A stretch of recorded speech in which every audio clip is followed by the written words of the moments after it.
Bueno, gaur bigarren hitzaldia daukagu, gurekin daukagu Josep Planel, oraintxe egingot bere aurkezpena, eta gaur nolabait ekarri dugu beste eredu bat, ez? Onlineko unibertsitatea, hori da, ehunean onlineen eskaintzen den ikasketak unibertsitatea, 100%.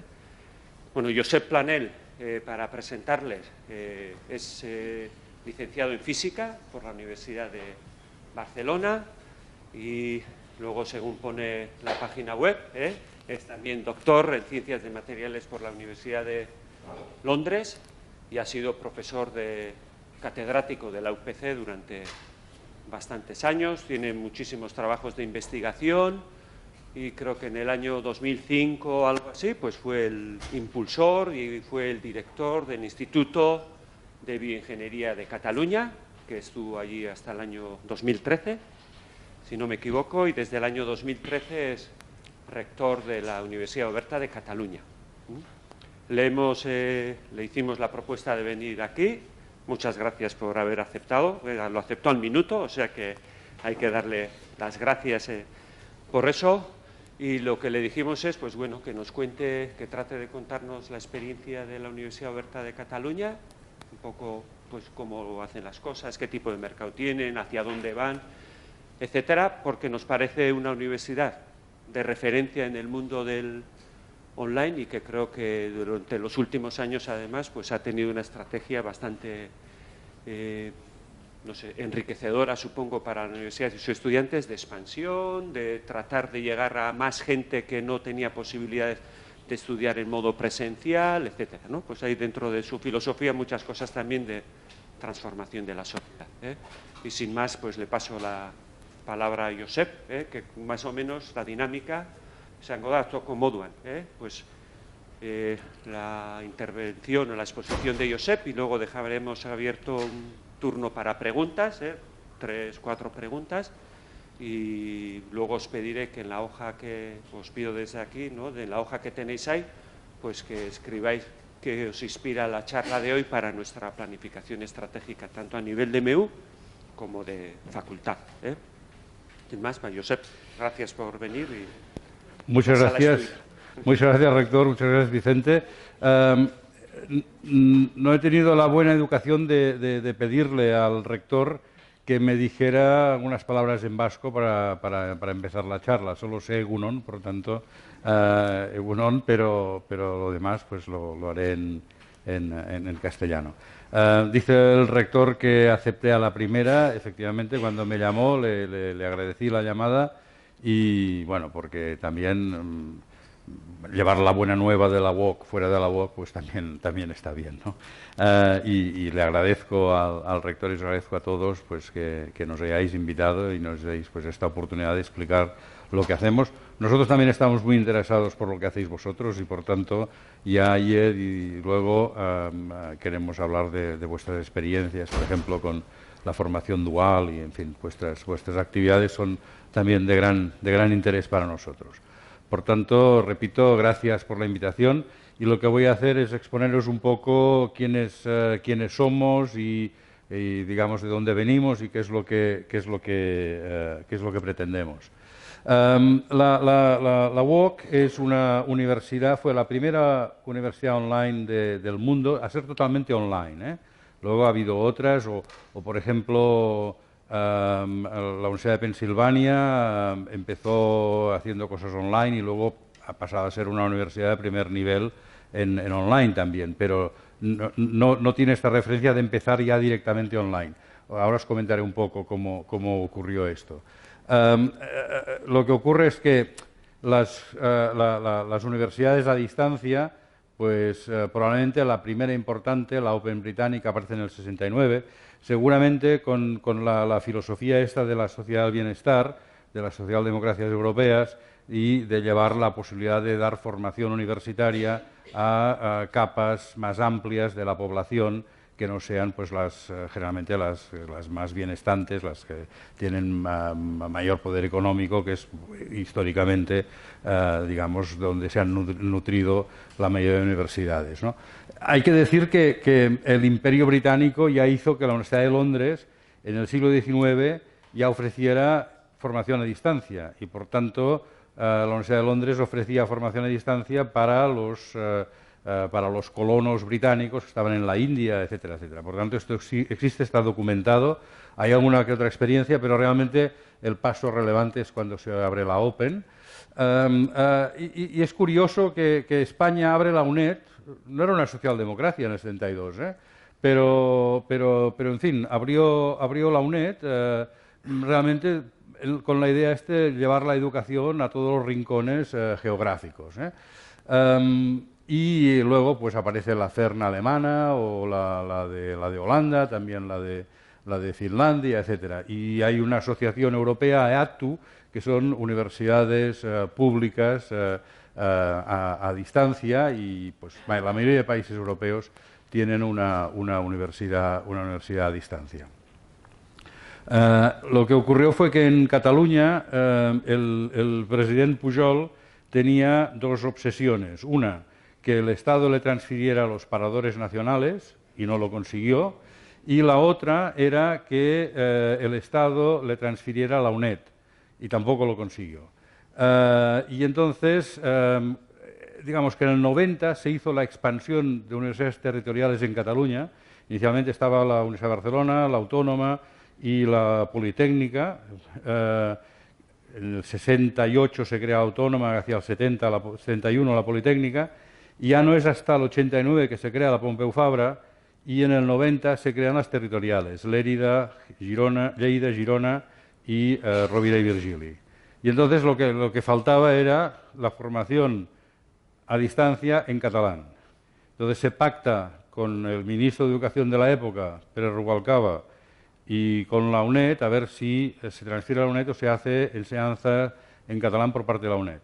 Y la respuesta es un no innegociable y, por tanto, entonces se decide crear una universidad propia. Y debido a la situación legal del momento, no se puede hacer una universidad en una autonomía, una universidad pública. Y, por tanto, la UOC no puede nacer como universidad pública.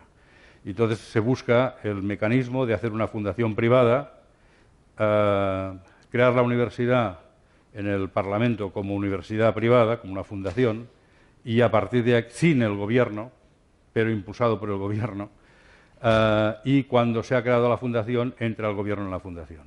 Y por tanto, se aprueba, la UOC se aprueba en el 6 de abril del 95 en el Parlamento de Cataluña por unanimidad de todos los grupos políticos. Esto sería hoy impensable, Cataluña entonces era la Arcadia feliz, porque todos los grupos parlamentarios se pusieron de acuerdo para crear una universidad como la UOC. Y entonces, ya digo, el gobierno le da un mandato público. Por tanto, es una fundación privada con un mandato público. Un mandato público significa que tiene una subvención del gobierno de la Generalitat para ir a precios públicos. Los precios de las tasas universitarias son públicas, fijadas por el gobierno de la Generalitat cada año en el diario oficial de la Generalitat, y por eso tiene la subvención. Dos, sometido la UOC al Tribunal de Cuentas, porque hay dinero público.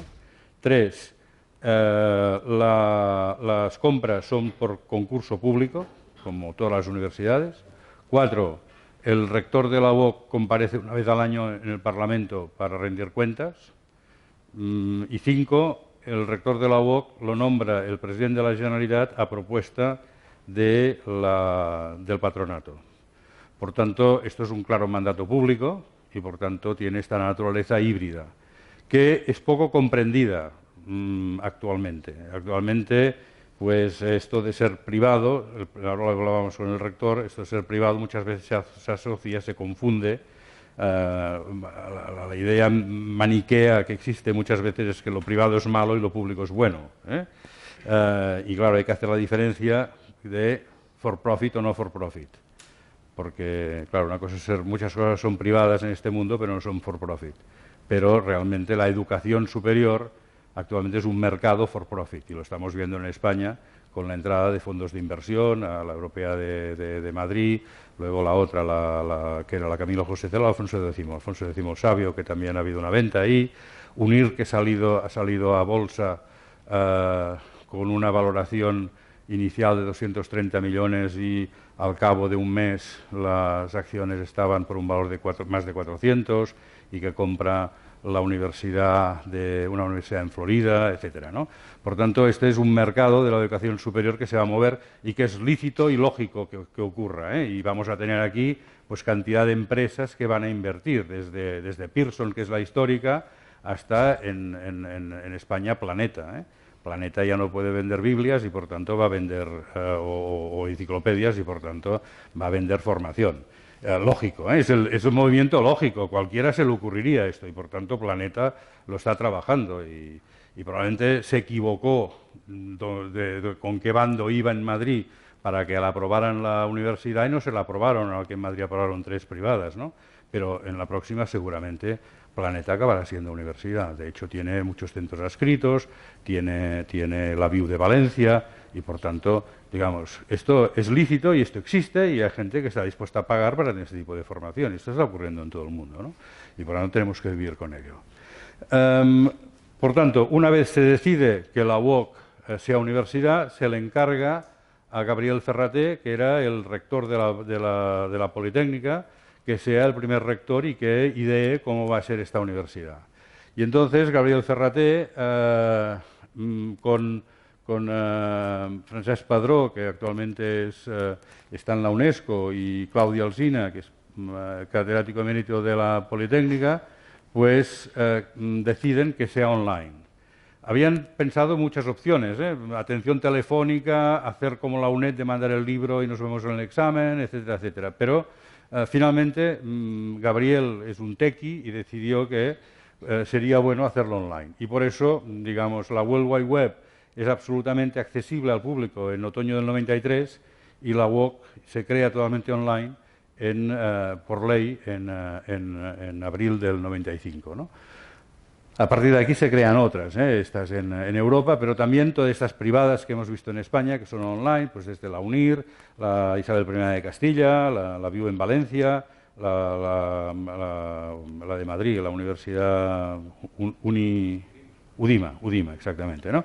Y por tanto, bueno, este es un mercado creciente y esta es un poco la historia, ¿no?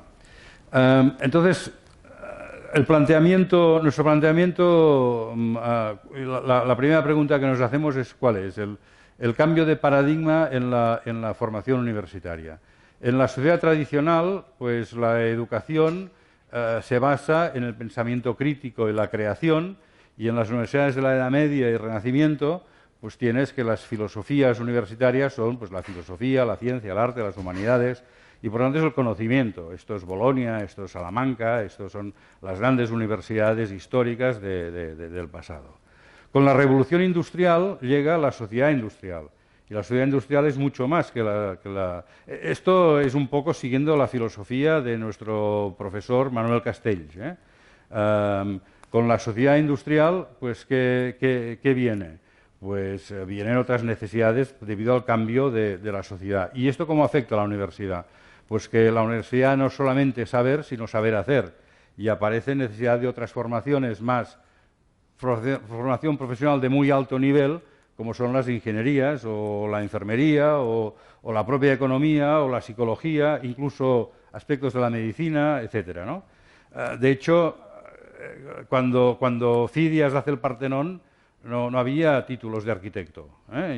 Y el Partenón es una maravilla. O el maestro que hizo Notre Dame de París, pues no tenía el título de arquitecto, el pobre. Pero actualmente para hacer un bungalow necesitas un título de arquitecto, ¿no? Por tanto, eso significa que la sociedad ha cambiado de tal manera que para hacer ciertas cosas profesionales hace falta estos. No significa que no se hicieran cosas antes, sino que las correlaciones sociales han cambiado y tal, y por tanto hay otras demandas de saber y saber hacer. Y claro, estamos entrando en la sociedad informacional. Todos sabemos lo que significa un teléfono móvil, todos sabemos lo que significa Internet, cómo nos conecta y demás. Y esta sociedad informacional, ¿cómo va a ser? Pues estamos empezando a ver ciertas cosas, actualmente ya esto, el control, las aplicaciones, la cuarta revolución industrial que viene, etcétera, etcétera. No está bien claro, pero seguramente la sociedad el cambio que producirá la Internet y la informática va a tener el mismo calado que tuvo la máquina de vapor, por decir algo. Por tanto, la sociedad cambiará radicalmente, relaciones familiares, relaciones humanas, etcétera. ¿Y cómo nos preparamos para esto? ¿Qué competencias hacen falta?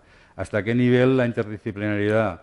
Nos basamos en un conocimiento que es reduccionista, la ciencia es altamente reduccionista, pero la sociedad cada vez es más compleja y el atajar problemas complejos requiere de visiones más holísticas. ¿Cómo combinas el reduccionismo de la disciplina con el holismo que necesitas para el tratado de problemas para tratar problemas complejos y demás? Bueno, todo esto son preguntas que nos debiéramos hacer y que de hecho nos hacemos y para las que sin duda no tenemos respuesta todavía, ¿no? Pero que seguramente el trabajar en buscar respuestas es lo que debiésemos estar haciendo, ¿no? Por tanto, ¿qué ocupaciones van a tener, pues serán necesarias en el futuro? ¿Y qué papel va a jugar el estudiante? La sensación es que cada vez el estudiante va a jugar un papel más protagonista y menos pasivo, ¿no? De hecho, ¿qué formación vamos a necesitar precisamente en esta dirección? Fijaros que el niño, cuando es pequeño, cuando va a la escuela, le pregunta, papá o mamá, ¿esto por qué? Y hace preguntas. Y cuando va a la escuela lo castran del todo porque en vez de seguir haciendo preguntas tiene que dar respuestas. La capital de Estonia. Bueno, por tanto, este proceso, esto sería el adoctrinamiento que dice Chomsky, ¿no? Pero este proceso, digamos, cómo el estudiante va a ser activo en su formación y en la elaboración de su vida, pues va a ser seguramente más importante. ¿Por qué? Pues porque en el siglo XX hemos vivido una época en que la educación tiene lugar al principio de la vida, luego la gente ha venido trabajando y luego, digamos, tiene tiempo personal. Esto incluye a la muerte por aquí, porque la muerte es muy personal también y en algún momento aquí dejas de existir y tal, pero hay un tiempo personal que viene al final de la vida y por tanto todo está muy bien estructurado. Pero seguramente en este siglo XXI vamos a vivir un siglo en que sin duda habrá una parte de formación, pero luego igual hay un tiempo que el joven se va a hacer un sabático y dar la vuelta al mundo en bicicleta y luego va a trabajar y luego va a volver a formarse. Por tanto, esta idea de la formación a lo largo de la vida y la necesidad de reciclarte va a ser más importante. Por tanto, la triple L, el Long Life Learning, y ahí es donde sin duda entendemos que el estudiante va a ser el que va a decidir lo que necesita. Y, por tanto, va a haber un aspecto de demanda tan potente como la oferta que pueda hacer la institución educativa, ¿no? Por otro lado, pues la demanda del online en educación crece debido a la tecnología, que facilita nuevos modelos educativos, y el cambio de paradigma es que la tecnología te permite la ubicuidad, allí donde podrás tener formación donde esté el estudiante y donde esté el profesor, y que no tienen que estar ni en el mismo sitio ni en el mismo momento. Por tanto, ni sincronía ni coincidencia en el espacio. Entonces, hay algunas preguntas que uno se puede hacer. Claro, la primera es que Internet... perdón, es que tenía las diapos en inglés y no las he traducido, pero y algunas verán en catalán y ya las traduciré en todo caso, pero he aprovechado lo que tenía. Pero, claro, sin duda hay un ataque al futuro del papel de las universidades, porque tienes blogs, tienes información que hay que filtrar, que es complicada, pero sin duda, actualmente, no he puesto aquí la diapo, pero hay un aula donde todos los estudiantes están con su ordenador y mientras el profesor está hablando, los estudiantes están buscando por Internet aquello que está diciendo. O sea, Internet está cambiando esta relación, sin duda, ¿no?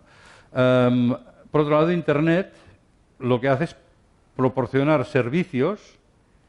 Tú cuando quieres viajar y buscas un servicio, buscas un vuelo, buscas un hotel, buscas un servicio. Internet soluciona y te proporciona servicios, mientras que las universidades proporcionamos productos.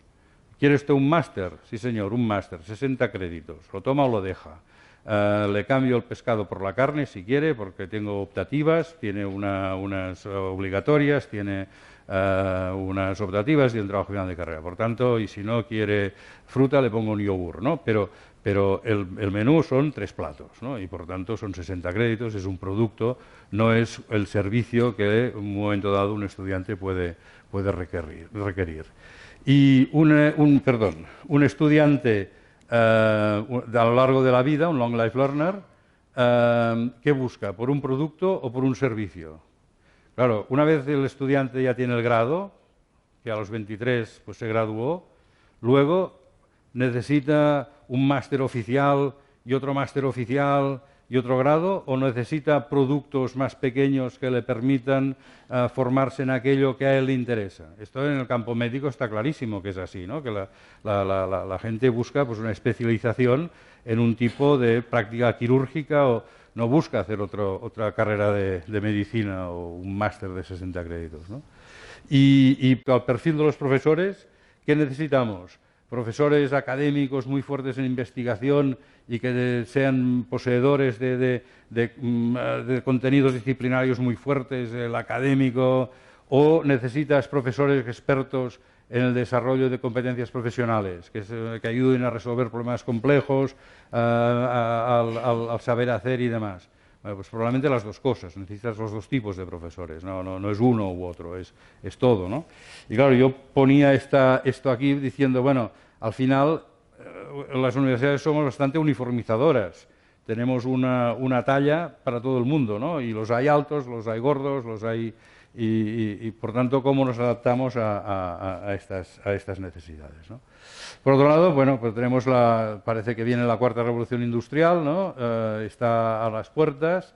En las universidades tenemos grandes expertos en robótica, en Big Data, en mecanización 3D, en economía circular. Lo estudiamos, sabemos de esto. Además, tenemos gente de ciencias sociales, economistas y tal, que nos están diciendo cómo será la sociedad del futuro o intentan decirnos cómo... Y las universidades, ¿cómo formamos a la gente para este futuro? Que los tecnólogos nos están diciendo lo que habrá y los sociólogos nos dirán cómo será la sociedad. ¿Nosotros cómo vamos a preparar a esta gente? Claro, la pregunta, por ejemplo, ayer lo estábamos discutiendo ahora a la cena, realmente, ¿cuál es el futuro de un radiólogo cuando tienes el machine learning para la detección de ciertas enfermedades? ¿Cuál es el futuro de la radiología? Seguramente harán falta radiólogos, pero tantos como ahora. ¿Cuál es el futuro de los contables? Por tanto, cuando tienes una situación de ADE, la parte de contabilidad que es enorme, realmente, ¿cuál es el futuro? Bueno, ya hemos visto cuál es el futuro de los fotógrafos analógicos, y ahí ha habido empresas, bueno, Polaroid se hundió, por ejemplo, porque el CEO estaba convencido de que la gente quería las fotos al momento. Y nadie le llevó a la contraria. Esto es el problema de que los equipos directivos no sean variopintos, y que nadie le lleve a la contraria al jefe. Todo el mundo le hacía la ola al jefe, decía que sí, y ya veis dónde está Polaroid, ¿no? Pero claro, la fotografía digital también la tienes al momento, ¿no? O sea, ¿qué significa tenerla al momento, ¿no? Y Polaroid tenía la tecnología, ¿no? en su momento. Por tanto, ¿cómo nos preparamos para esto? ¿Cómo pensamos? No hace falta que implementemos todavía, pero por lo menos tenemos que pensarlo, ¿no? Entonces, y ahí viene nuestra posición, ¿no? O nuestro intento de respuesta. La UOC decidió ser online y los padres fundadores, yo creo que se hicieron la buena pregunta. Una mala pregunta hubiese sido cómo me va a permitir a mí la tecnología hacer lo que he hecho siempre, pero hacerlo de una forma más rápida, más eficaz, más eficiente. Esta es la pregunta, la mala pregunta. La buena pregunta que se hicieron, y creo que respondieron bien, es ¿qué me va a permitir hacer la tecnología que hasta ahora no podía hacer? ¿Cómo me va a permitir la tecnología cambiar el negocio, cambiar la orientación, hacer cosas nuevas, hacer cosas distintas que hasta ahora no podía hacer? Y un poco esta es la explicación, digamos, el racional que hay detrás, ¿no? En la universidad clásica, la presencial que conocemos y que tiene pues todo su mérito y todo su... Pero es una forma de hacer, digamos, sí, la tecnología puede ayudar, ¿no? Porque nos permite, bueno, lo veremos ahora, los Moodles y demás, pero la universidad es sesiones face to face, presenciales, 60, 90 minutos, 120 minutos. El profesor está al centro, porque el profesor es el que hace la magia en la clase, es el que transmite el conocimiento, es el que la noche anterior o la semana anterior se ha preparado el PowerPoint y llega ahí con su PowerPoint y es el que organiza la actividad en la clase, hace participar. Ahora con Bolonia los estudiantes tienen que participar. Por tanto, el profesor es el activador del aula. Todo depende de lo que está pasando, depende del profesor, y el profesor transmite su conocimiento a los estudiantes. Entonces, una evolución incremental es que esto lo puedes grabar, y hay algunas universidades que se llaman online que lo que hacen es grabar las clases, por tanto tienen talking heads, bustos parlantes, ¿no? Filmados, y por tanto tienes el profesor que hace lo mismo que haría en una presencial, pero ¿y qué ventajas tiene? Muchas, porque el estudiante puede revisar la clase las veces que quiera, cuando quiera. Yo he hablado con estudiantes americanos y demás, y dicen, no, nosotros tenemos, un estudiante de Purdue me decía, no, claro, me va muy bien esto, porque he creado una empresa, una startup, y durante el día me dedico a la startup, y luego cuando llego a la noche a casa, pues me miro las clases que están filmadas en streaming y tal, y es sensacional. Bueno, pues tiene sus ventajas. Tiene la ventaja de que esto incorporas la digitalización, los Moodles, ¿no? Que cuelgas los recursos y tienes contacto con los estudiantes, etcétera, ¿no? Pero el modelo es el mismo, es el modelo del profesor en el centro. Las sesiones face to face pueden estar recompensadas y el profesor y el institución están en el centro, y se puede decidir si esto es síncrono. Lo que hace la UOC es una reingeniería de la universidad. El profesor ya no está en el centro, lo principal es la actividad del estudiante, ahora lo veremos, la actividad que lleva a cabo el estudiante es totalmente asíncrono y virtual. Los recursos están, entre comillas, industrializados, con un patrón pedagógico. No es el profesor el que determina cómo será la clase, sino que viene determinado por, digamos, hay modelos que son proporcionados por la propia institución. Y el aula virtual tiene el acompañamiento de lo que llamamos nosotros un tutor y un profesor colaborador. Cada estudiante que entra en la UOC, cuando entra, se le asigna un tutor a lo largo de toda su carrera, y por tanto es la referencia del estudiante cuando tiene una duda, qué asignaturas tomar. El tutor le dice, no tomes esta asignatura y esta otra este año porque te vas a matar, porque son demasiado duras. Si tomas esta, toma la otra y tal, ¿no?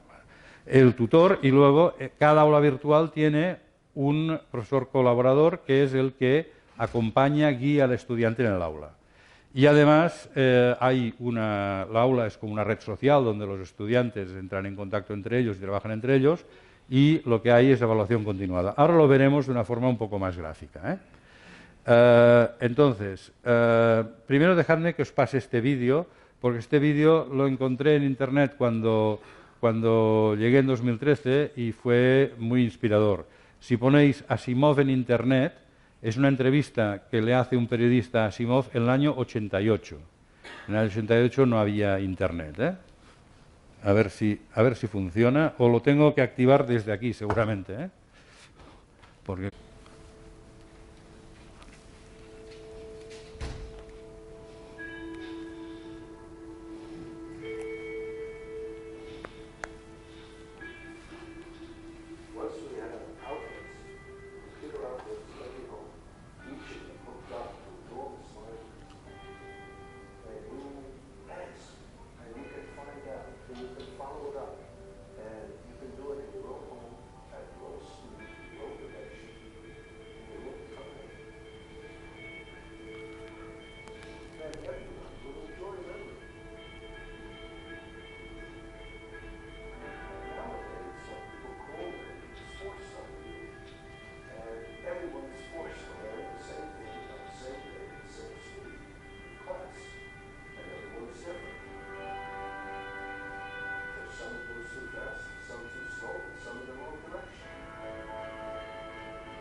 Bueno, este vídeo es muy inspirador, dura 7 minutos y medio, si lo veis entero, y por ejemplo habla de que en la antigüedad o en el pasado las clases acomodadas tenían tutores o profesores particulares para sus estudiantes que se acomodaban a las capacidades y a las preferencias del estudiante, o sea, personalizaban la educación. Esto ocurría en las clases en el momento en que la educación, digamos, entre comillas, se socializa a aulas de 30 a 40 estudiantes, lo que manda ya no son las necesidades o las capacidades del estudiante, sino el currículum, el temario.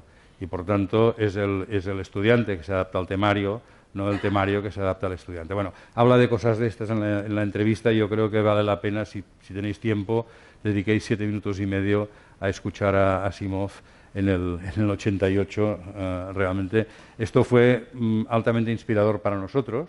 Y ahora os cuento un poco dónde estamos, ¿no? Según los datos del 18, tenemos más de 60.000 graduados, unos 70.000 estudiantes, DNIs, esto no significa estudiantes de tiempo completo.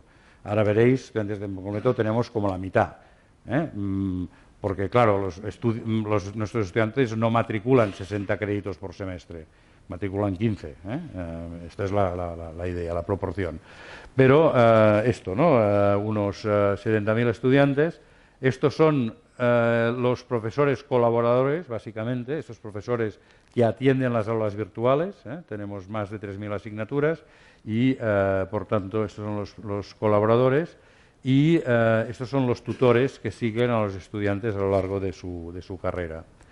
Una cosa interesante es ver los perfiles de edades en el sistema presencial catalán en comparación a nosotros. Si miras en el rango 18-21, las universidades presenciales del sistema catalán tienen el 80%, más del 80% de los estudiantes en este ámbito. Nosotros tenemos un 11%, tenemos muy pocos estudiantes en este ámbito. Y a medida que va creciendo el rango de edades, vas viendo que tenemos más estudiantes, con lo cual, digamos, la UOC es absolutamente complementaria al sistema presencial. Básicamente, los estudiantes de 18 años, si pueden, van a la universidad presencial, que es lo que es normal y lo que, digamos, yo diría que es aconsejable, mientras que los que van a la UOC son, cada vez más hay gente en este rango de aquí, este varía poco y es muy alta esta cifra, pero este rango está creciendo básicamente con gente de ciclos superiores de formación profesional, que viene a hacer grados con nosotros, y es esta franja de edad. También estamos creciendo en másters, estudiantes que hacen el grado en la presencial y luego hacen el grado online, pero donde tenemos más gente, fijaros que esto es un 50%, es de más de 30 años. Me gusta decir que nuestro estudiante tiene 30 años o más, habitualmente una familia y casi siempre una hipoteca, y por tanto son gente que está trabajando y busca. Creo que hay alguna diapositiva que lo muestra un poco mejor esto, ¿no? Sí, este es el perfil de los graduados. Claro, cuando hablan las encuestas de empleabilidad, nosotros siempre salimos muy bien, porque es que ya cuando vienen con nosotros ya están trabajando, por tanto no pierden el trabajo debido a la UOC. No se van al paro debido a la UOC, sino que habitualmente lo que hacen es mejorar su posición profesional, ¿no? Por tanto, 93% ya tienen, 93% dicen que volverían, 90% mantienen sus relaciones con la UOC y estudian lo mismo. Bueno, esto es un poco, no sabía que, bueno, sí lo sabía, pero un poco propaganda esto. Bueno, a ver, sí, por regiones. Tenemos, bueno, esto está en catalán, pero se entiende, tenemos 45.000 estudiantes, de los 70.000 estudiantes que hemos dicho antes, 45.000 están en Cataluña, 20 y tantos mil en el resto de España y estos 7.300 fuera de España. Esto está creciendo, sobre todo en másters en Latinoamérica, está creciendo bastante. Y hay 4.700 estudiantes internacionales de titulaciones oficiales y el total, este total de 7.200 totales son oficiales y propias. Y de estos, no sé por qué varía la cifra aquí, esto hay que revisarlo porque no sé por qué. Son matrículas, estos son estudiantes. Bueno, claro, me dirán que estos son estudiantes, son matrículas. Bueno, de las matrículas internacionales, básicamente, fijaros, 4.000 de grado y 3.000 de máster.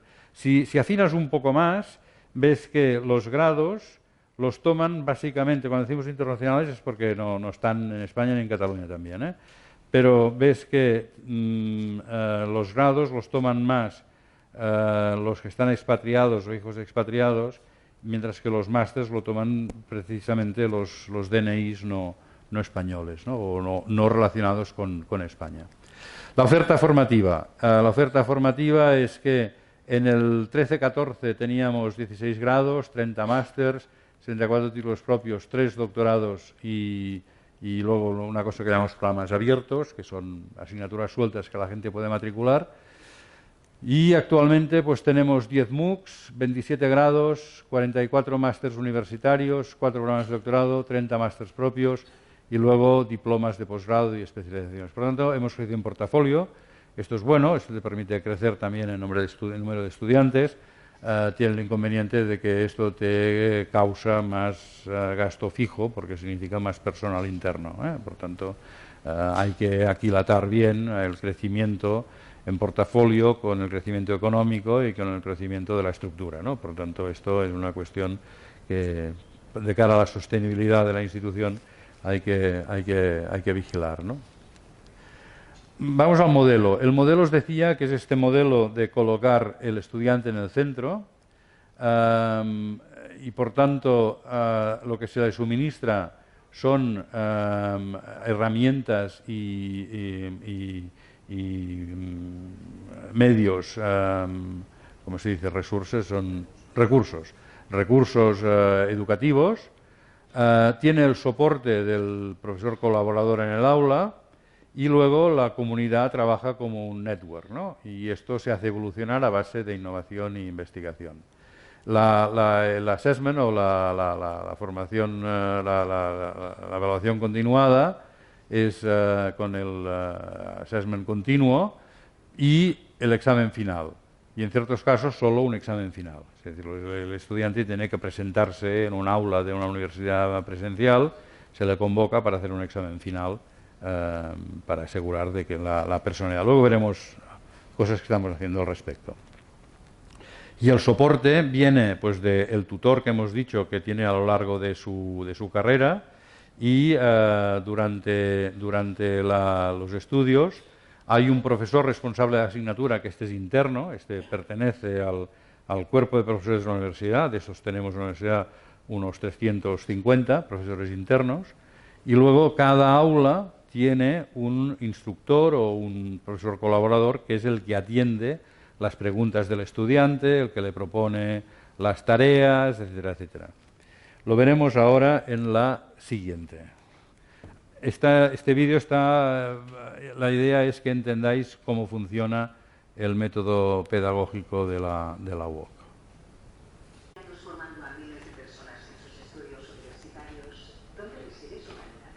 ¿Qué encuentran los estudiantes cuando entran en el campus virtual?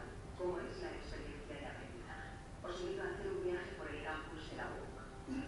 Esta es el aula virtual de la asignatura Claves del Género y la Ficción Contemporánea del Máster de Cine Fantástico. En la UOC, cada asignatura se desarrolla en un aula como esta, donde cada estudiante encuentra todo lo que necesita para llevar a cabo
Bueno, yo con esto creo que veis más o menos cómo funciona, cuál es la metodología, ¿no? Cómo lo tenemos organizado.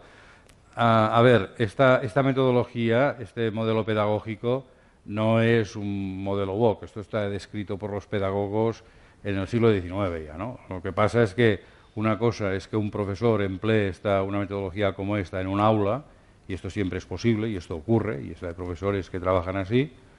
Otra cosa es tener 3.000 asignaturas organizadas de esta manera, ¿no? Y esto, digamos, el potencial de la UOC está ahí, ¿eh? Digamos, industrializar esta metodología, tenerla estructurada pues para lo que decíamos, 3.000 asignaturas, ¿no? Bueno, entonces, acotando un poco más, pues cuando llegamos en el 14 hicimos un plan estratégico 14-20 con dos fases, 14-17, 17-20, y actualmente estamos completando el 17-20 y preparando el 20-25, ¿no? Entonces, dentro del plan estratégico hay cuatro grandes áreas, que son el BWOC, que ahí es, digamos, la parte organizativa de la UOC en cuanto a personal, en cuanto a servicios, etcétera. El Next Walk, que es básicamente dirigido, con otras cosas, pero dirigido al modelo pedagógico. El tercero es la internacionalización, la globalización de la UOC, y el cuarto es la investigación.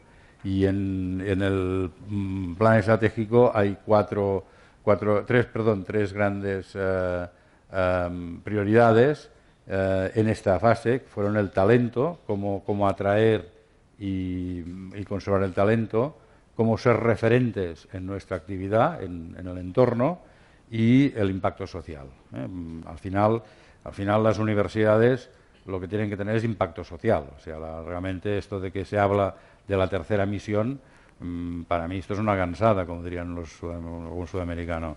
Realmente todas las misiones son de impacto social. Si la docencia no tiene impacto social, me diréis qué es. La docencia es para transformar el entorno del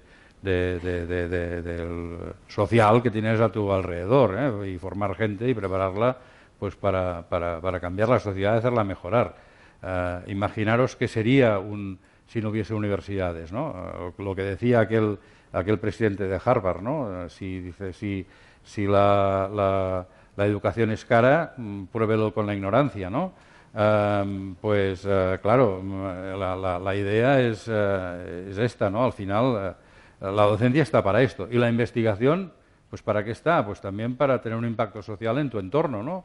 El entorno más próximo, pero también el entorno más lejano, y por tanto tener Claro, la investigación no la haces para hacerte famoso, bueno, hay quien sí, pero esta no debiera ser la idea, ¿no? La investigación tiene que tener sin duda una traslación y un impacto en el entorno, y claro, la tercera, pues ya...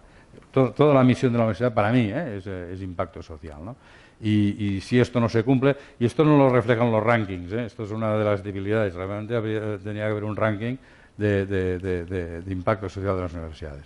Por tanto, vamos a ver algunos aspectos de los distintos espacios estos que nos interesan, para que veáis eso, algunos ejemplos.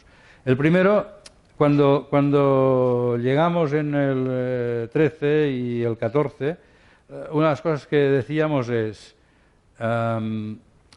éramos muy conscientes de que la educación a distancia está considerada, o puede ser considerada por muchos, como educación de segunda para ciudadanos de segunda. Educación de segunda, porque sin duda la educación presencial es mucho mejor, ¿no? Y por tanto la educación a distancia jamás puede acercarse a la calidad de la educación a distancia. De hecho, fijaros, el otro día comentaba ayer el vicepresidente, uno de los vicepresidentes del MIT, que es de origen hindú, el que lleva todo el desarrollo digital del MIT, Sanjay Sharma, me decía, es que en la India el peor insulto que le hacen a alguien es: tú te sacaste el grado por correspondencia, ¿no? Claro, esto es un insulto gravísimo, Pero, por tanto, a nosotros nos interesaba demostrar que actualmente la educación a distancia no tiene por qué ser educación de segunda, y la educación online no tiene por qué ser educación de segunda, y no a ciudadanos de segunda. La idea de ciudadanos de segunda es, bueno, los que, como a veces se ha dicho en inglés, las universidades a distancia son remedial universities, ¿no? O sea, remedian lo que ya estaba mal, lo que ya estaba torcido, vienen a remediar una cosa que... Y por tanto, ciudadanos que, pues, que no pudieron, no quisieron o fracasaron en su intento de ir a la presencial cuando tenían 18 años, entonces viene la educación a distancia como con el coche escoba, y recupera, pues remedia todas estas desgracias, ¿no? Entonces, a nosotros nos interesaba mucho demostrar que esto no tiene por qué ser así hoy en día. Entonces, una demostración, no insisto demasiado aquí, pero una demostración son los MOOCs.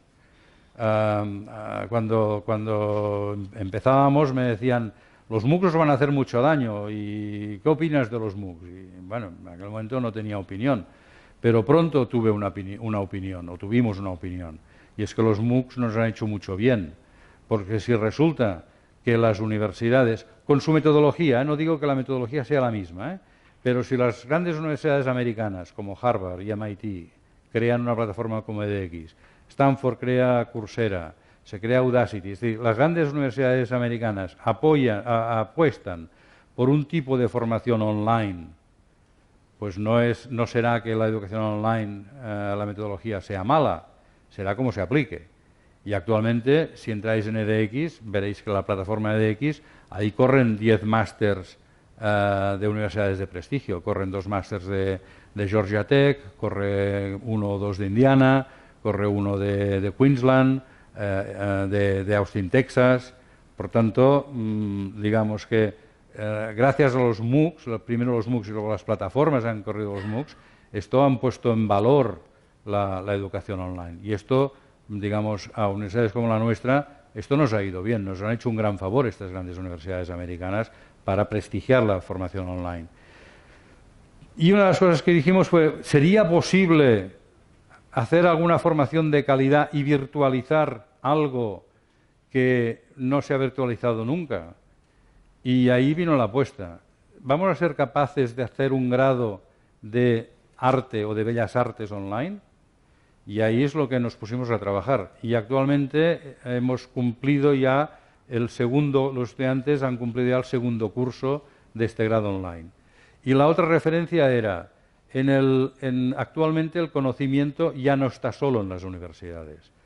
Las universidades generan y preservan y valorizan conocimiento, pero no solo las universidades. El conocimiento está en los hospitales, el conocimiento está en las empresas, el conocimiento está en los museos, el conocimiento está en todas partes. El papel de la universidad es ser nodo de conocimiento. El papel de la universidad es empaquetar todo este conocimiento y ser capaz de transmitirlo y, por tanto, actuar como nodo.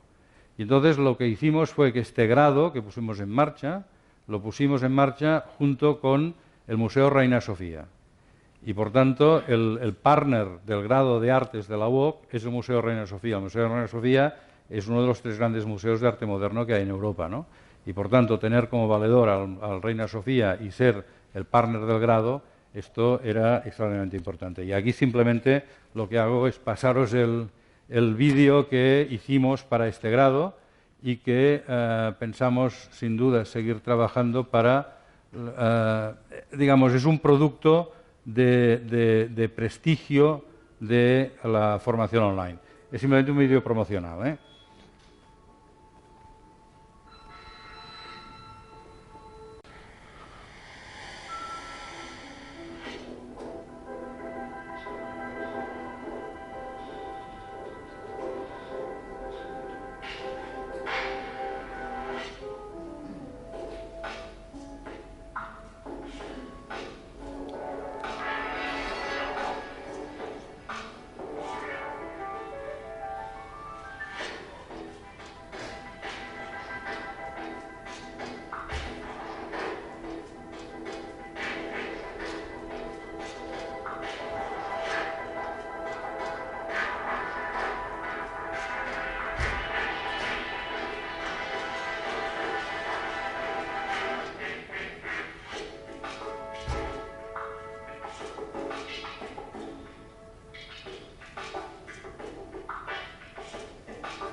Claro, el Museo Reina Sofía, como dicen entender, es un museo con mucha influencia en Latinoamérica y por tanto es un gran aliado para nosotros, ¿no? Otro aspecto importante que en el plan estratégico tuvimos que enfrentar y es cómo financiamos y qué hacemos con la tecnología. Nosotros, nuestra infraestructura, nosotros no tenemos aulas, tenemos laboratorios remotos o laboratorios virtuales, pero no tenemos laboratorios de prácticas donde haya que invertir grandes cantidades para grandes cantidades de estudiantes, ¿no? Nuestra infraestructura es la tecnología. Entonces, lo que hicimos es analizar cómo el gasto en tecnología, cómo tiene lugar en ámbitos como la educación, en ámbitos como las empresas digitales y en el ámbito de las empresas medias. Lo que se observa es tanto en educación como en la mayoría de empresas, el principal gasto es el mantenimiento, el run. Luego tienes el crecimiento sobre lo que ya tienes, y luego tienes la parte transformadora. En las empresas digitales, básicamente, tienes el run es el 50%, el grow el 25% y el transform el 25%. Y cuando nosotros miramos de dónde veíamos que realmente empezamos con gran inversión en la parte de run y en la parte de transform y poco en el grow, pero progresivamente estamos viendo que esto nos va creciendo más y más. Y por lo tanto vemos que una universidad digital, su tratamiento tiene que ser más como una empresa de tipo digital, una empresa tecnológica digital, ¿no? Y por tanto, la idea ahora es que vamos a asegurar que se cumpla más o menos esa distribución entre el run, el grow y el transform, de 25, 20, 25 y 50 en el run, y esto va a implicar que necesitaremos que el 10% del income total de la universidad se dedique a tecnología. Por tanto, es una partida realmente relevante. Esto incluye personal, incluye maquinaria, incluye software, incluye todo, ¿no? Pero si queremos progresar, deberemos dedicar del orden, actualmente el presupuesto de este año se cierra casi en 120 millones, deberemos dedicar el 10% del presupuesto a la tecnología si queremos seguir cumpliendo con las necesidades de lo que piden los estudiantes y de las innovaciones. Este grado de artes podéis imaginaros que tiene unas demandas enormes sobre lo que tienes que proporcionar a los estudiantes, porque, claro, desde licencias de Adobe, que estas pues ya va de sí, de que las licencias de Adobe vas a tenerlas, como licencias para portafolios, que los estudiantes tengan su obra en un portafolio y la puedan mostrar y la puedan compartir. Pero claro, tienes programas que te permiten la relación profesor-estudiante compartiendo la obra. La otra cosa es que estas obras estén disponibles a 50 estudiantes en una misma aula, ¿no? Y el portafolio de los estudiantes, del profesor artístico, esté disponible, discutible y manejable por parte de... Por tanto, pongo esto como ejemplo y no soy tecnólogo, pero es lo que me cuentan los que trabajan en esto, ¿no? Las demandas son fuertes si quieres mantener este tipo de servicio. Y la cuarta aquí es una de ellas es la investigación. Es importante asegurar la investigación en una universidad como la nuestra, porque la tentación sería que fuese una universidad docente. Si quieres ser universidad necesitas investigación, porque la investigación es consustancial, pero la necesitas por motivos tan espurios como que te acrediten los títulos, ¿no? Y por tanto, si tus profesores no tienen sexenios, tú no tienes másteres acreditados. Por tanto, hay que hacer un esfuerzo en investigación. Este esfuerzo en investigación se ha venido haciendo. Realmente tenemos ahora un profesor ICREA. ICREA es como lo de Iberbasque aquí, ¿no? Hemos conseguido uno. Para nosotros esto es un exitazo. Tenemos ahora este año hemos conseguido 2 más. Ahora son 5 Ramones y Cajales. Y el año pasado conseguimos un IRC, que también para una universidad como la nuestra tener un IRC es altamente relevante. Una convocatoria interna que pagamos nosotros de 18 postdocs y con financiamiento externo 7. Y estos son los artículos indexados, las tesis leídas. En la Generalitat tiene lo que llama doctorados industriales, tenemos 12, y los grupos de investigación reconocidos por la Generalitat. Hemos incrementado la tasa de captación de proyectos, sobre todo europeos, y actualmente la captación por investigador pues viene a ser así por headcounts o por equivalentes, pues viene a ser de esto entre 12 y 18.000 euros por profesor, lo cual considero que no es una mala cifra para una universidad como la nuestra. Bueno, paso esto. Y finalmente, el último aspecto que os quería presentar antes de ir a la globalización, y yo no sé, me estoy pasando de hora. ¿Sigo? ¿Sí? Era el cambio de gobernanza que hemos implementado en la institución este último año. Partiendo del modelo de la cuádruple hélice de la innovación, al final tenemos que ser conscientes que una academia, una entidad educacional como la nuestra, debe compartir o trabajar con la sociedad, con el gobierno y con los sectores industriales o económicos, ¿no? De hecho, esta cuádruple hélice en la universidad pues la planteó en su momento, en el 2012, la Universidad de Aarhus, en Dinamarca, cuando hacía su planificación estratégica y ponía pues las áreas alrededor del profesor, lo centraba en el profesor, la cuádruple hélice, y ponía, pues, a mí me gusta más que transferencia esto, el intercambio de conocimiento, porque al final lo que está ocurriendo, cuando decíamos esto del nodo, la universidad como nodo, es intercambio de conocimiento entre la sociedad y la universidad, la investigación, la educación y el desarrollo de talento. Y entonces esto nos llevó a decir que, aquí ha saltado una de las cosas que tenía aquí, bueno, es igual. Si tenemos la sociedad aquí arriba y la universidad aquí abajo, pues esto tiene un intercambio en la actuación de nodo y la influencia que tiene todos estos ámbitos de la sociedad con nuestros estudios, nuestros centros de investigación. Os recuerdo que la UOC no tiene ni facultades ni departamentos. Tiene una cosa que es a la vez facultad y departamento, que le llamamos estudios. Y por tanto, estos estudios hay 7.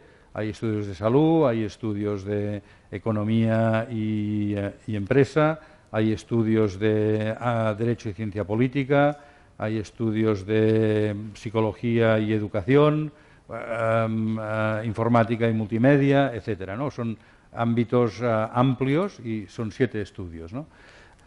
Bueno, pues aquí hay una interacción entre los académicos y el mundo exterior, y por otro lado lo que nosotros tenemos son unos productos que la sociedad nos demanda, y por tanto esos productos tienen que orientarse a la demanda de la sociedad, que sean de formación o de investigación.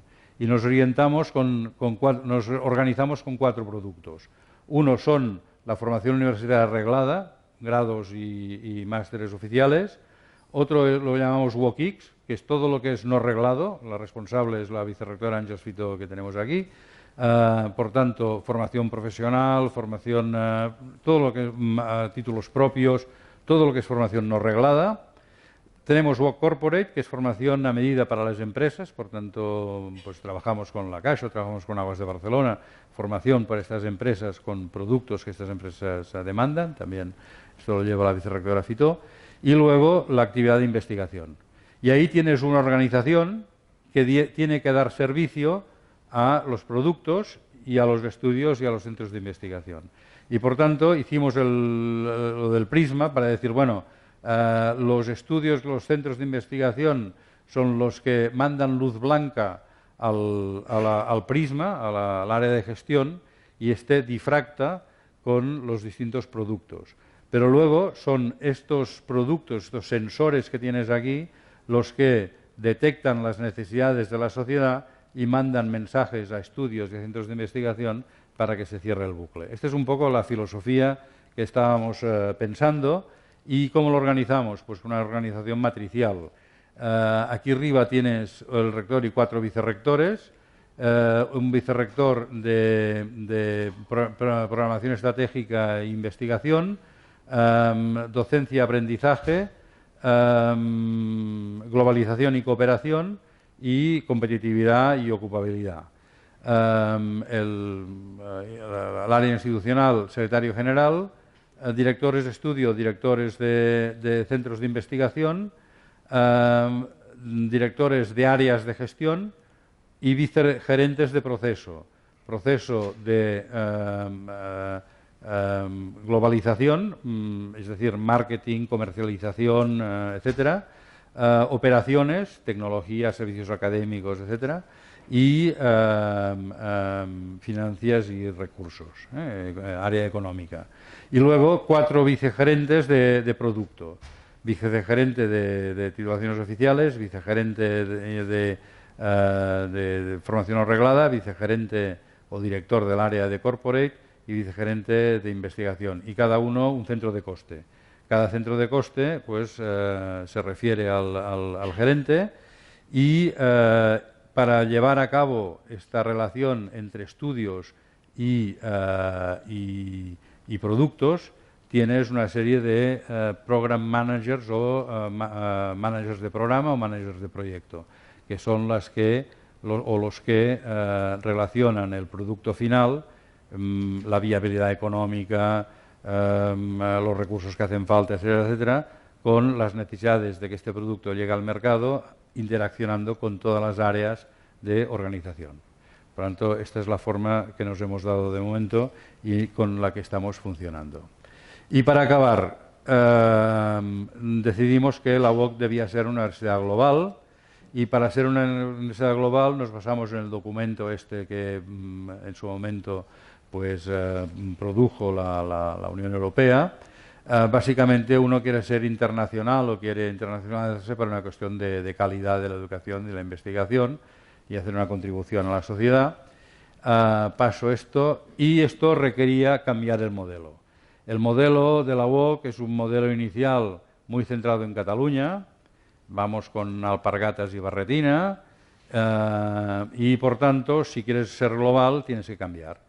Y, por ejemplo, esto lo veías, llegamos y nos cuentan, oye, hay un estudiante de Colombia que ha escrito un mail y ha dicho, quiero cancelar mi matrícula.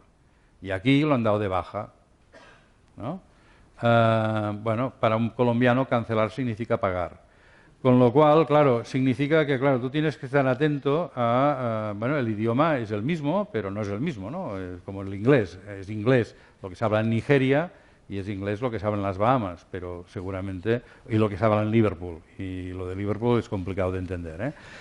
Por tanto, al final, ¿qué significa ser global? Vamos a un acto de alumni en Medellín y sale una señora, una mujer con un carácter tremendo, estructura unifamiliar que ha tirado adelante pues la familia y sus hijos y demás, y dice, yo necesitaba un máster y vi que el de la UOC era el que me interesaba más, pero yo que sabía que era la UOC. Escribí al ministerio en Madrid y me dijeron que efectivamente que la UOC era una universidad tal, y me matriculé. ¿Esto qué significa? Significa que, claro, como sabemos que en Cataluña todo el mundo conoce a la UOC, pues vivimos felices en nuestra página web, pero no estamos proporcionando la información a la gente que no es... Porque, claro, en España, ¿quién conoce a la UOC? Bueno, un poco más que en Colombia, pero sin duda menos que en Cataluña. Por lo tanto, tú tienes que organizar desde la web a todo para ser global. Y, por tanto, como la vicerrectora, el gerente y yo, todos somos físicos, le dimos el modelo centrípeto, el modelo de la cebolla. La UOC Cataluña en el centro, la UOC España y la UOC global. Y por tanto esto había que barrerlo y cambiarlo y pasar a un modelo centrífugo. La UOC global tiene que estar en el centro, pero lo que tienes es que adaptarte a a Cataluña, a España, a Colombia, si vamos a Estados Unidos, a Chile, a México, etcétera. Y esto es un cambio de mentalidad y un cambio de forma de trabajar si quieres ser global, ¿no? Por tanto, requiere un rediseño de muchísimas áreas internas. Déjame decir que no sé por qué lo está aquí, pero estamos muy felices de que en el ranking actual somos la 7ª universidad española en el ranking de Times Higher Education. Estamos en la banda de 500 a 600 y en la de las menos 50 años estamos en la 101 a 150, siempre según Times Higher Education. Bueno, este aspecto global, pues ligado a los objetivos de desarrollo sostenible, ¿no? Para nosotros es lo más importante que ha ocurrido desde la Declaración de los Derechos Humanos, porque esto afronta a retos planetarios que van más allá de los retos o de las demandas de los Estados-nación, los Estados-nación obsoletos hoy en día. Estas son demandas planetarias que hay que afrontar, pues eso, más allá de los Estados, ¿no?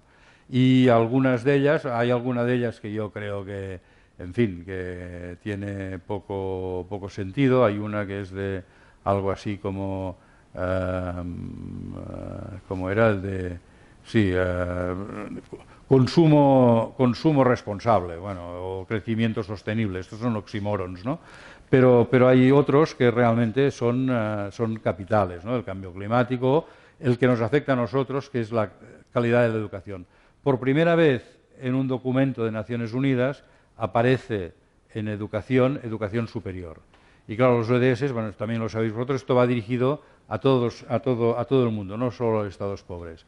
Entonces, ¿cómo lo trabajamos esto? Pues dice el punto 4, dice asegurar la inclusividad y la educación equitativa de calidad, promover el Long Life Learning Opportunities para todo el mundo, ¿no? Bueno, esto Long Life Learning sería el moto de la UOC, ¿no?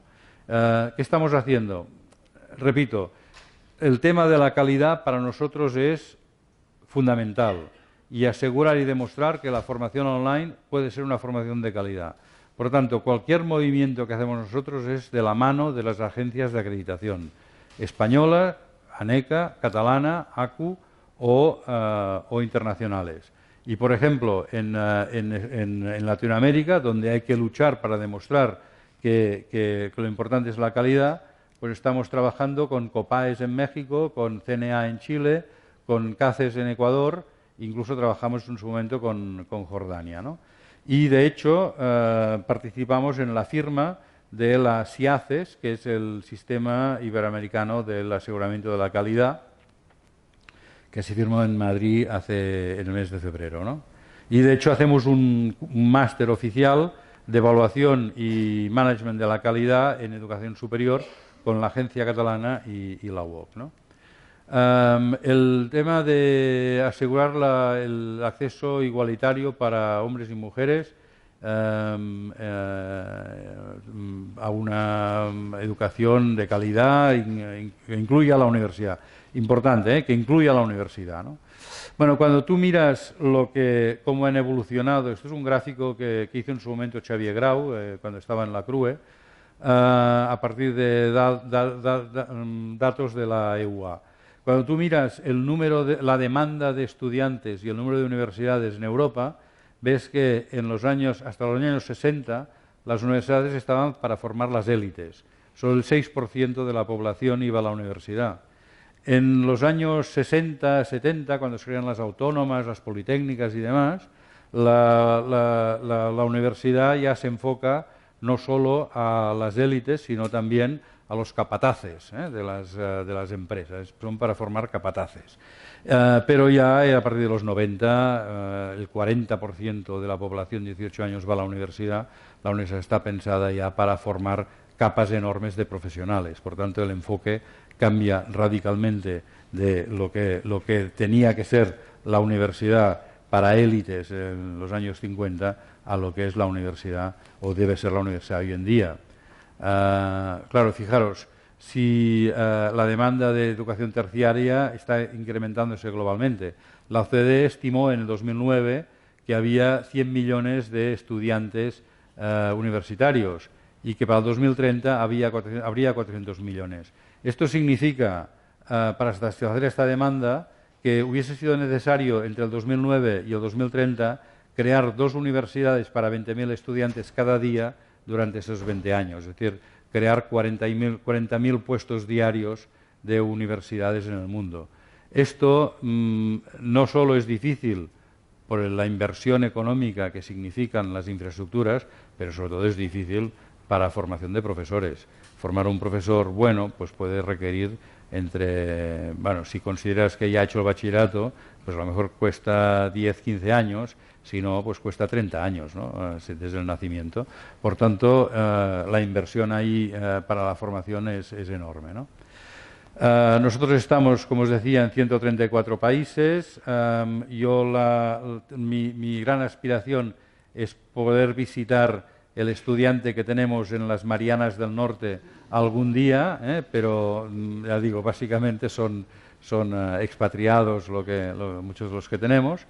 Y claro, como tenemos gente fuera y lo que os decía, los exámenes es algo complicado, lo que hemos hecho es tener un proyecto europeo que se llama Tesla, que es para asegurar la personalidad del estudiante, conociéndolo digitalmente.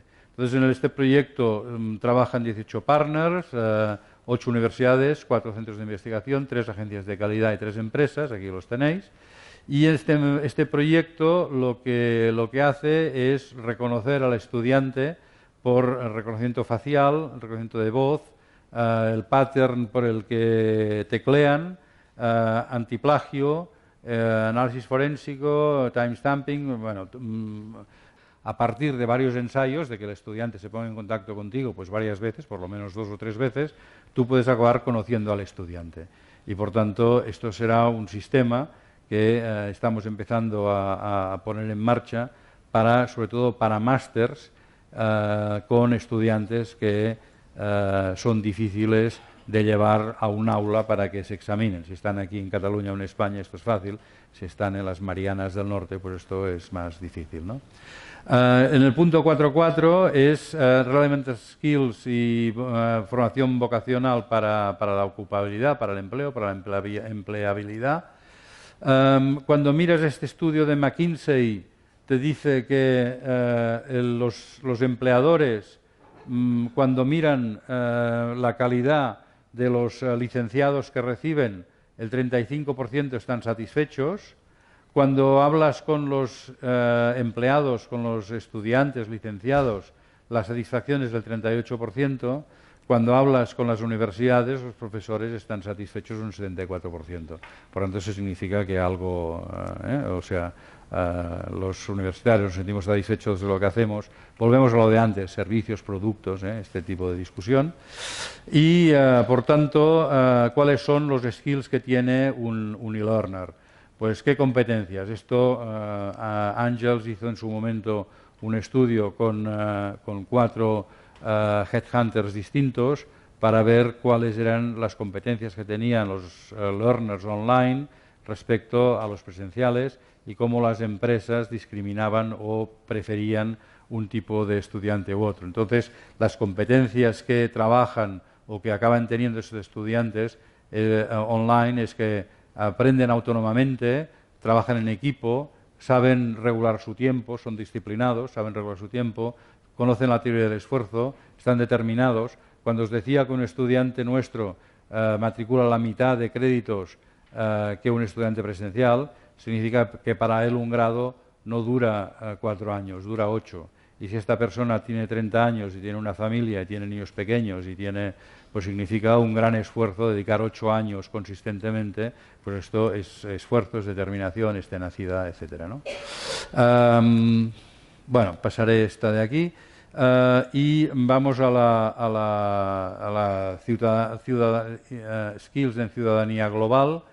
Hay que decir que estamos trabajando, por ejemplo, en un máster de turismo sostenible con la Organización Mundial de Turismo, con UNITAR, uno de conflictología y estamos reconocidos por la OMS para temas de enfermedades de la pobreza, de enfermedades tropicales, sobre todo de la piel, que hemos empezado pues movilidades virtuales con bastantes universidades, sobre todo latinoamericanas. Hemos tenido más de 1.500 estudiantes haciendo movilidad virtual, es decir, entrando en nuestras aulas y siguiendo una asignatura. Sería el Erasmus virtual, para decirlo así. y lo hemos hecho, repito, con varias universidades, sobre todo latinoamericanas. Eliminar las disparidades de género y asegurar el equal access. Pues la UOC es la segunda universidad española con más discapacitados, después de la UNED, evidentemente, y tenemos actualmente unos 1.500 estudiantes con discapacidad y una cátedra Randstad para discapacitados y demás, ¿no? Lanzamos un proyecto para refugiados, primero uno de idiomas. Cuando Cataluña decidió traer refugiados de Siria y de Líbano, pocos, al final la política es esto, ¿no? Al final acaban viniendo 18, ¿no? Porque evidentemente luego te piden que el refugiado tenga el título que acredite que hizo no sé qué asignaturas en su universidad de Siria, ¿no? Y lo último que hace el refugiado es pensar en llevarse el certificado de estudios, ¿me entiendes? Y entonces les dices, oye, pues hazle un examen en la Universidad del Líbano, que hay muchas universidades buenas en el Líbano, pero entonces no tienen dinero. Bueno, en fin, esto son nuestros políticos, pero al final pues conseguimos con unos cuantos estudiantes que aprendieran castellano y catalán y tal para acceder a universidades catalanas, a universidades de Barcelona, ¿no? Incrementar el número de profesores cualificados y, por tanto, entrenamiento, cursos para en tecnologías informáticas y otros cursos de entrenamiento para profesores. Y, por tanto, y aquí acabo como conclusión, el online learning viene favorecido por la incorporación de la tecnología en la pedagogía y está bien establecido incluso en presencia de las face-to-face. Estos cambios introducen modificaciones en los perfiles académicos. Por ejemplo, el vicepresidente de MIT nos decía que él cree que debería acabarse la desintermediación.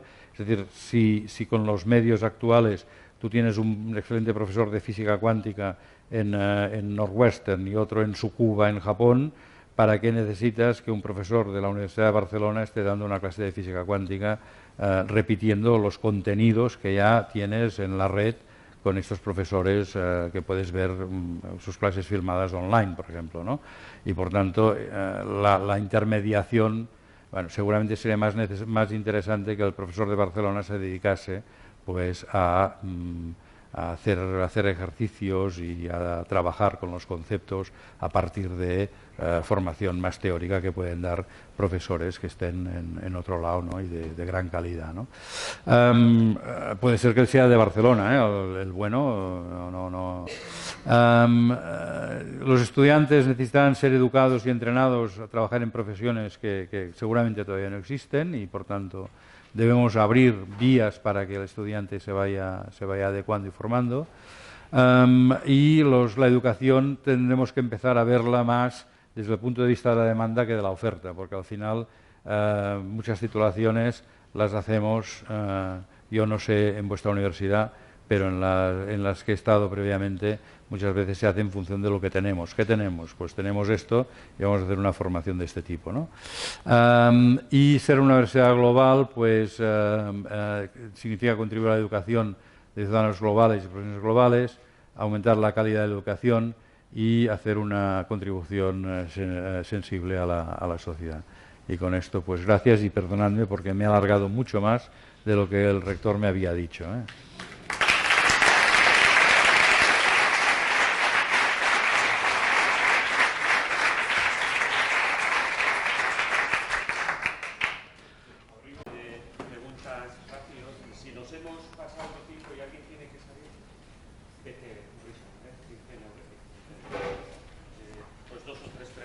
La pregunta a lo mejor con el micrófono, si no, no se va a grabar en la grabación. ¿Alguna pregunta? Hola, buenos días, gracias. Oye, una pregunta. Siendo una universidad virtual, ¿cómo lleváis el asunto de alumni? Porque has mencionado un par de veces y se veía una foto, soy alumni. ¿Qué recursos le dedicáis a eso y cómo os organizáis en ese aspecto? ¿Qué sensación tienen los los y las alumnas de cuando hacen eso, cómo viven, ¿no? Las preguntas fáciles para mí, las difíciles para Ángels. No, es que Ángels lleva el tema de alumni precisamente y me gustaría que te responda en parte a la pregunta, en parte la respondo yo. A ver, tenemos 70.000 graduados, teóricamente 70.000 alumni, ¿no?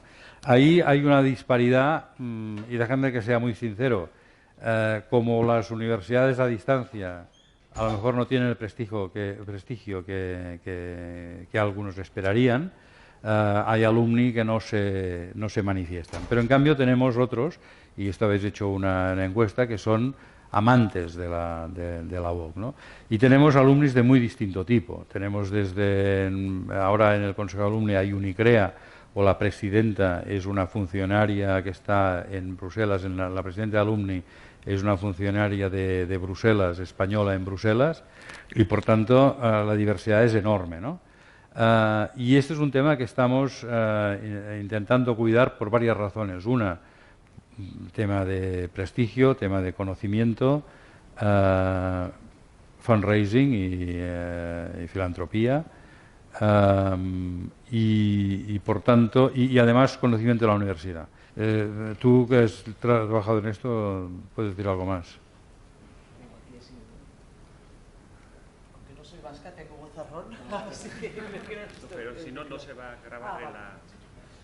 A ver, en relación a alumni, y teniendo en cuenta que vamos a un ritmo de casi 6.000 alumni anuales, tenemos dos grandes retos. Primero es el conocimiento, el conocerlos, porque es difícil, a través de un sistema como el que tenemos muy industrializado, detectar aquellos alumnis que realmente nos pueden aportar valor como institución. Por lo tanto, tenemos un primer reto, que es el de conocer mejor a nuestros alumni, y en este sentido nuestro plan estratégico próximo va de conocerlos, de un proyecto que estamos empezando a dibujar, tan solo, que es Alumni 360, es decir, conocerlos realmente.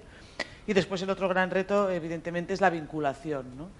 Entonces, en su momento establecimos una tipología de alumni que le llamábamos Alumni Premium, que el ser Premium tiene un coste, podríamos decir, creo que son 50 euros al año, es decir, que es muy poca cosa, pero con esta voluntad de vincularlos, ¿no? Y pasado un par de años nos hemos dado cuenta que nuestros alumni responden básicamente a tres patrones distintos. Tenemos el alumni más de tipo instrumental, es decir, el que se hace premium pero por una relación coste-beneficio y porque quiere hacer uso de los beneficios básicamente económicos que le da el hecho de ser premium. Pero después tenemos un volumen importante de alumni que internamente son los lovers, ¿vale?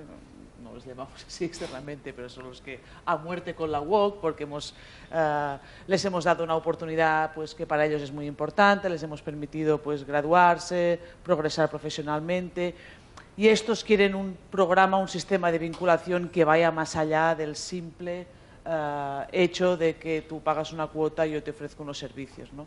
Por lo tanto, nuestro gran reto es ofrecer una propuesta para esos alumni que lo que quieren es una vinculación, podríamos decir, de carácter más emocional con nuestra institución.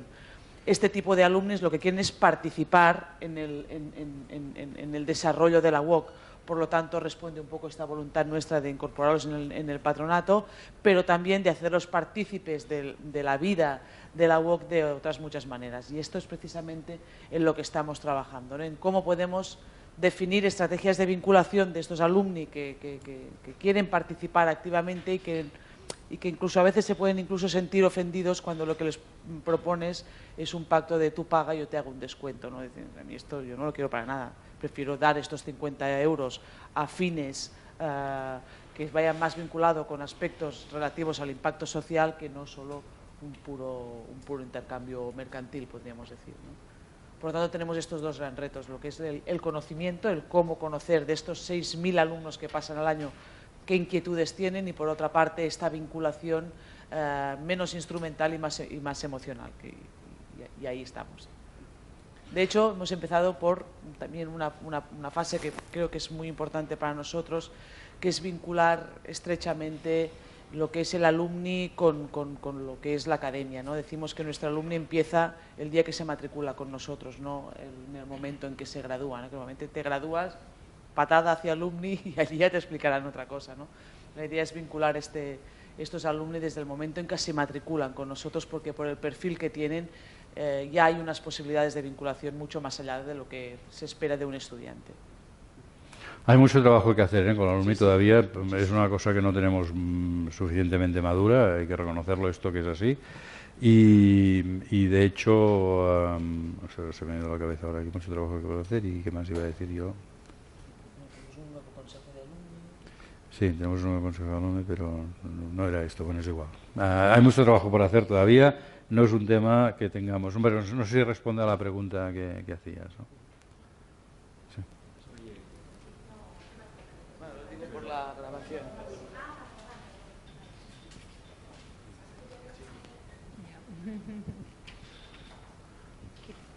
Hola, buenos días. Buenos Casi días. me ha escapado en la presentación, pero no sé si habéis mencionado qué porcentaje de profesor o profesorado colaborador tenéis en el modelo, porque es uno de los temas que... Sí. que nos gustaría A ver, destacar. tenemos 300 y pico fijos, que son los profesores responsables de asignatura, digamos, y los responsables de los programas y tal, que son los que diseñan la asignatura, diseñan los contenidos, diseñan el aula virtual, etcétera, etcétera. Y luego tenemos unos 3.500 colaboradores y 500 y pico tutores. Generalmente la función de tutor y profesor colaborador en algún caso puede coincidir, pero generalmente no coincide, no es a la vez tutor y profesor colaborador, ¿eh? No es esta la... Por tanto, en total son unos 4.000 profesores colaboradores. No hay duda de que esto es un volumen muy grande y un riesgo muy grande, porque, claro, estos son contratos mercantiles y como ninguna legislación española está pensada para la universidad, esto es un riesgo enorme que la UNED resuelve de una forma y nosotros resolvemos de otra, pero, en fin, aquí, por ejemplo, hay una petición clara al secretario de Universidades que nos ayude en ese sentido a las universidades que tenemos ese tipo de personal. ¿Y cómo se consigue formar a todas esas personas, ¿no? Con un modelo educativo tan ambicioso? Todos los colaboradores tienen un curso de formación con el formato este que os he mostrado. Hay un curso que son, no sé si son 6 créditos o 6 créditos creo que son, un curso de 6 créditos para formarse antes de empezar a trabajar con nosotros. Gracias. Gratuito, claro, para los profesores, ¿no? Hola. Si no he entendido mal, habéis comentado que es una universidad privada, pero que tiene subvención para las matrículas, ¿no? En el caso de estudiantes internacionales o estudiantes latinoamericanos, ¿el precio es igual para un catalán que para un...? No. El precio... A ver, aquí había una vieja historia, que es que había 3 campus. Había un campus catalán, había un campus ibérico y español.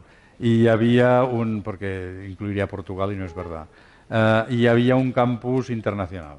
Entonces, había una cosa que iba contra la Constitución, que es que el precio subvencionado era para los catalanes y los demás pagaban precio completo, precio de coste. Entonces, esto, en una revisión del Tribunal de Cuentas del año de 2012, analizando 2012, esto fue uno de los primeros marrones que me encontré, por eso pasó en el 13, llegar y viene el Tribunal de Cuentas para ver cosas que tú no estabas, ¿no? Y entonces, bueno, llega el Tribunal de Cuentas y nos dice, pues mira, esto, el chaval, no puede ser. Y claro, en aquel momento el conseller que había pues puso el grito en el cielo y tal, pero al final fue el propio conseller que tuvo que defenderlo dentro del Parlamento de que había que aplicar la normativa, y es que los precios públicos son para todos los ciudadanos de la Unión Europea y por tanto el precio público subvencionado es para los ciudadanos de los 27 países de la Unión. Y por tanto estos son todos los españoles y son pues los franceses, los 27 países de la Unión. Y esos son los que van a precio subvencionado. Los que no tienen un pasaporte europeo, estos pagan el coste completo del curso, que acostumbra a ser, según el tipo de curso, entre un 50 y un 100% más caro. Depende, ¿eh?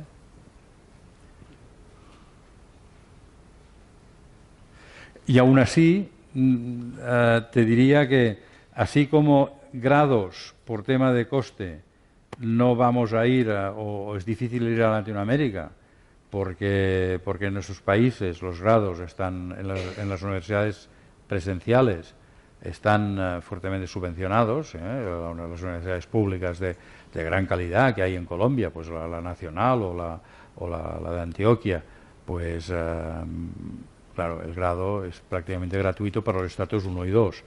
Los estratos más elevados ya no, pero los estratos 1 y 2, y por tanto no somos competitivos en grado, porque nosotros tenemos que cobrar el grado, ¿no? Pero en máster, el máster en las universidades colombianas es muy caro y por tanto incluso nuestro precio online puede ser competitivo con el presencial de las universidades públicas y las privadas, ¿no? Por eso tenemos estudiantes de máster fundamentalmente en Colombia, Ecuador, Perú, etcétera. ¿Alguna pregunta más? Yo si no, una ya tenía sobre los MOOCs que has comentado antes, que vinieron muy bien porque prestigia, ¿no?, la formación online. Pero ¿alguna otra reflexión más sobre los MOOCs en cuanto si pueden ser negocio o cuál es? ¿Cómo? Nosotros los MOOCs no nos... Claro, es bien complejo porque fíjate que el tema de Udacity, ¿cómo se llamaba el de Udacity? El pájaro aquel alemán que estuvo en Stanford y creó una plataforma que se llama Udacity. Cuando creó Udacity, el tío decía, es que los MOOCs es como la imprenta, es como Gutenberg, van a cambiar radicalmente el mundo y esto va a ser...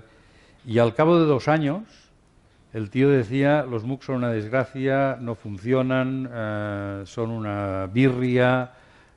¿Y por qué? Por el tema del acompañamiento.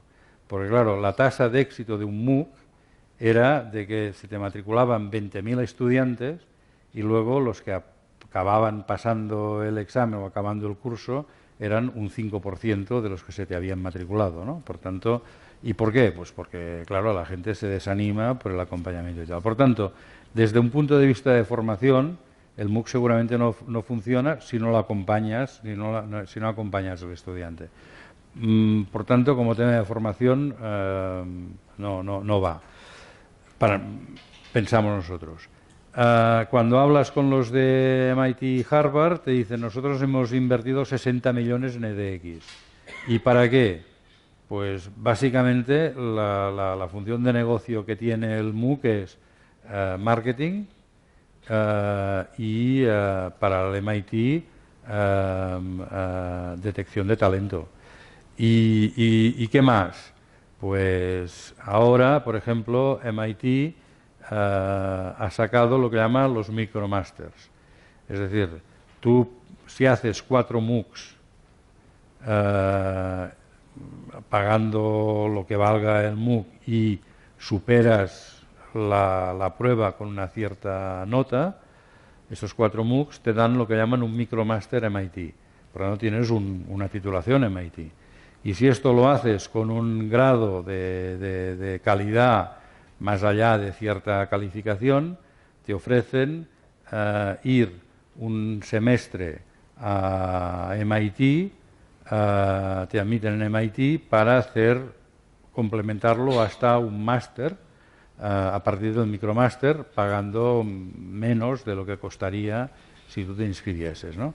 Y por tanto hay una política de detección de talento, porque al fin y al cabo te piden unas cualificaciones más allá de cierto, por tanto, detección de talento, y sin duda una política de marketing. Y en nuestro caso tenemos 10 áreas específicas donde hemos visto que las tasas de conversión de estudiantes de MOOC a estudiantes del máster correspondiente a aquel MOOC es elevada. Es decir, tenemos, por ejemplo, tenemos un máster de Business Intelligence y hicimos un MOOC de Business Intelligence y vimos que la tasa de conversión, sobre todo de estudiantes, esto lo tomaban muchos estudiantes latinoamericanos, la tasa de conversión del MOOC de Business Intelligence al máster era elevada. Por tanto, es un elemento de marketing y tenemos 10 seleccionados, 10 MOOC seleccionados para hacer de teaser, ¿no? de tráiler, ¿no? De decir, bueno, pues mira, esto es lo que verás y matricúlate para esto, ¿no? No sé si responde un poco a lo que... La única curiosidad que me pica es que es tasa elevada. ¿Qué es? Tasa elevada en número. El 10%, el 15%, el 20%, ¿no? La tasa No. Inferior. Por encima de lo que es el marketing que haces a los estudiantes para interesarlos, pero no sé si era del 2 o el 3%, ¿eh? Sí, ¿eh? No más, ¿eh? O sea, no es para decir que te vienen 5.000, ¿eh? No. Pero sí que sirve para ser... A ver, los de comercial vieron que tenía un efecto y que era significativo y por tanto dijimos, bueno, pues vamos a hacerlo, ¿no? Pero era de este orden, ¿eh? Te va a traer, pues, ¿cuántos? 50 estudiantes más o algo así, ¿eh? Para nosotros 50 no es mucho, ¿eh? O sea, para nosotros claro, os decía antes, hablaba del portafolio. Para que un grado sea viable y lo puedas mantener, tienes que tener por lo menos 500 estudiantes y un máster 150 para no cerrarlo, si no, lo mejor es cerrarlo. Hay algunos que no cerraremos, aunque no sean... Por ejemplo, tenemos la mayor facultad del mundo de filología catalana, porque tenemos 300 estudiantes, pero esto no lo vamos a cerrar, y es deficitario, pero no todos son así, ¿eh? Hay algunos que hay que mantenerlos porque hay que mantenerlos, pero no es en todos los casos esto, ¿no? Pues muy bien, si no hay más preguntas, gracias por la exposición. Oye, gracias a vosotros, ¿eh?